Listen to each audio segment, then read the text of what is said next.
So we are now going to learn redox balancing through a very popular and amazing method, that is the ion electron method.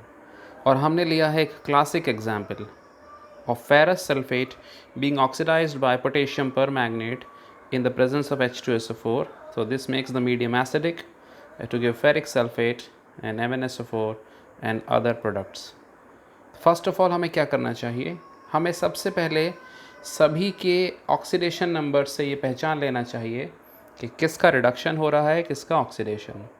हालांकि practice के बाद हमें पता चल जाएगा इसमें आयरन का ऑक्सीडेशन नंबर +2 से इंक्रीज़ होकर +3 हो गया है, राइट। तो आयरन का ऑक्सीडेशन हुआ है और मैंगनीज़ का ऑक्सीडेशन नंबर +7 से डिक्रीज़ होकर +2 पहुंच गया है।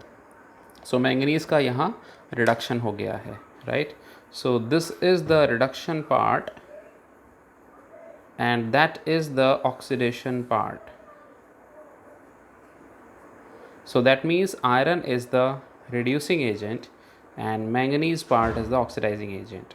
तो बैलेंस करने के लिए मेथड को देखिए, आयन इलेक्ट्रॉन, यानी हमें इस इक्वेशन के दो हिस्से करने होंगे आयंस के रूप में। तो आप लेफ्ट हैंड साइड का आयरन का आयन, हम ऑक्सीडेशन रिएक्शन को लिखेंगे like this. So our oxidation half reaction is this, Fe2+, just oxidation number mention किया जाएगा, is converting into Fe3+, right. और रिडक्शन रिएक्शन आपको यहाँ लिखनी होगी, रिडक्शन रिएक्शन।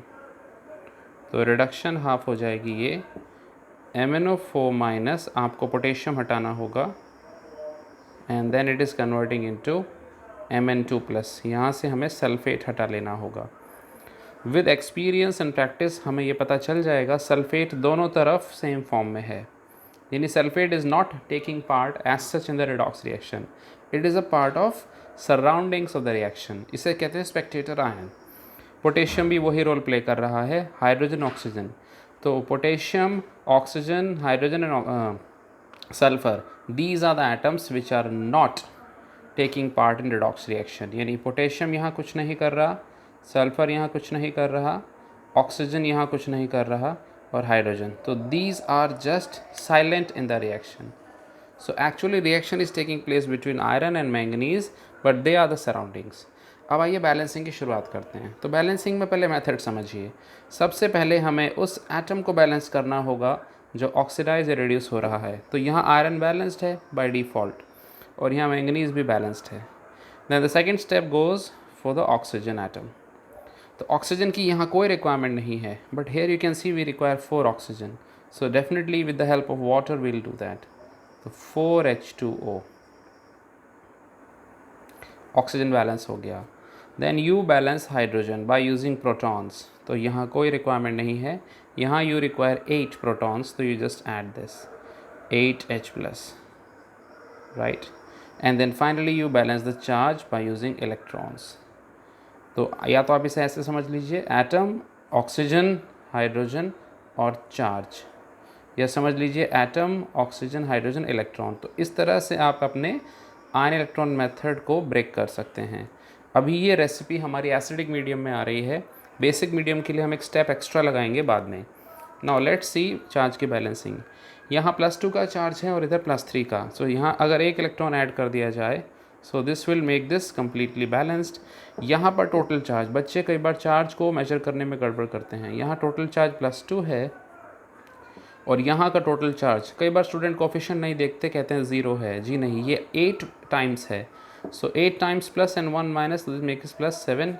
तो इन दोनों में 5 का फ़र्क है। तो श्योरली रिडक्शन रिएक्शन में इलेक्ट्रॉन लेफ्ट हैंड साइड में आएंगे और ऑक्सीडेशन रिएक्शन में राइट हैंड साइड में। अब मुझे इन दोनों को कंबाइन करने से पहले फर्स्ट रिएक्शन और सेकेंड रिएक्शन के इलेक्ट्रॉन्स को इक्वलाइज करना होगा।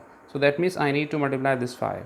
Now you combine these two reactions to obtain the final reaction, which will be like this.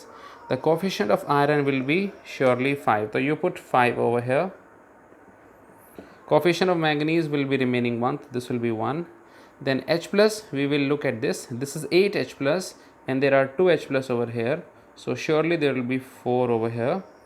Now look at this, iron here is 5, 2 already, so we'll just 5 by 2 on this side.